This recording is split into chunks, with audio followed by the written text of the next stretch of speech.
ายดีข้าพเจ้ามีชื่อว่านางไซรีไสยาซาสาขาครูฟิสิกส์ปีหนึ่งมื้อนี้ข้าพเจ้าสิมานำเสนอ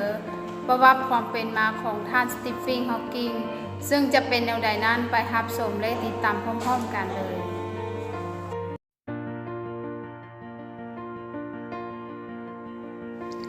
เมื่อวันที่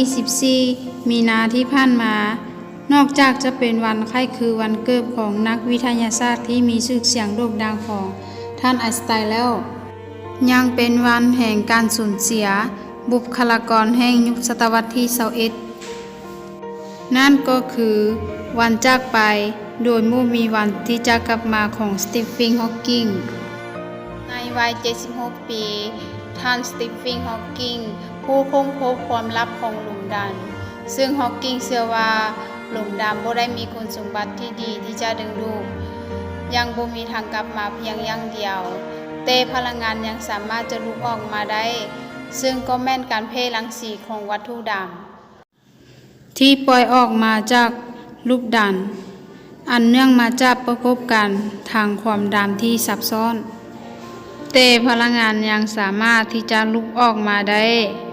ซึ่งคือการเพ่รังสีของวัตถุดำนักบริเวณใกล้ขอบฟ้าของเหตุการณ์นั้นจากการนำเสนอของทฤษฎีนี้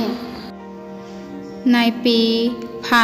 1974ก็ได้เฮ็ดการเพ่รังสีของวัตถุดำที่ได้ตั้งชื่อเป็นเกียรติให้แก่สตีเฟน ฮอว์กิงในชื่อของรังสีฮอว์กิงตั้งแต่นั้นมาซึ่งรังสีฮอว์กิงมีที่ไปที่มาจากการศึกษารับลมของฮอว์กิงที่ว่าโดยปกติแล้วลูกดันจะมีแรงดึงดูดอันมหาศาลซึ่งหากมีวัตถุใดๆหรืออันใดๆที่โคจรใกล้กับขอบฟ้าของเหตุการณ์นั้นก็คือวัตถุหรือพลังงานที่บ่สามารถเร่งความไวของตนเองให้หนีออกจากลูกดันจับคุณสมบัติดังกล่าวก็อาจจะส่งผลเฮ็ดให้ลูกดำบ่สามารถมี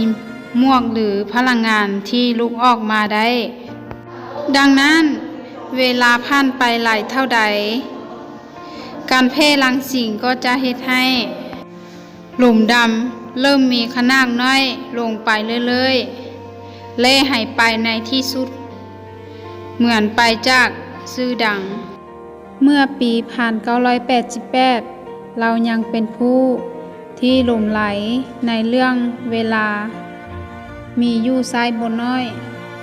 รวมถึงนักวิทยาศาสตร์ที่สามารถเข้าถึงได้ง่ายและเป็นกันเองจากผลงานทางหนังสือยุคทักๆและหนังสือพิมพ์ที่เฮามักจะเห็นฮอว์กิงอยู่หลายๆครั้งบ่ว่าจะเป็นการ์ตูนหรือสารคดีโดยหนึ่งในสารคดีอันทรงคุณค่าต่อการรับชมจากการศึกษาในเรื่องราวเวลาที่ว่าเราสามารถเดินทางเที่ยวไปในเวลาได้แนวใดซึ่งฮอว์กิงได้ให้ความคิดเห็นว่าเราสามารถเดินทางไปในที่อนาคตได้ด้วยความไวของพาหนะหรือการใช้เครื่องมือในการย้อนเวลาได้สู่อนาคตแต่ในขณะเดียวกันนั้นเรื่องการย้อนเวลากลับให้ความคิดเห็นว่ามันบ่สามารถเกิดขึ้นได้ซึ่งฮอว์กิงได้ให้คำอธิบายว่าผ่านการทดลองง่ายๆเพื่อพิสูจน์ว่าการเดินทางเที่ยวไปในเวลาอดีตนั้นจะเป็นไปได้หรือบ่โดยเขาเจ้าได้จับปาร์ตี้เพื่อต้อนรับผู้มาเยียบยามจากโลกอนาคตโดยมีการระบุเวลาสถานที่ที่มีเอาไว้ในบัตรเชิญอย่างละเอียดซึ่งฮอว์กิงเชื่อว่าในบัตรเชิญนี้จะสามารถดำรงต่อไปได้อีกหลายๆปีข้างหน้าและการเดินทางย้อนเวลา ตามบาเสริมของเฮาแต่ผลการทดลองนี้เป็นเรื่องที่น่าผิดหวังเพราะเมื่อถึงเวลาที่นัดไว้บ่มีนักเดินทางเข้ามาเลยในงานปาร์ตี้ของเฮาเลย นี่ก็คือข้อมูลบางส่วนที่ได้ถูกมารวบรวมมานำเสนอเกี่ยวกับสายที่จะเป็นสัญลักษณ์แห่งความเป็นอัจฉริยะของแห่งยุคปัจจุบัน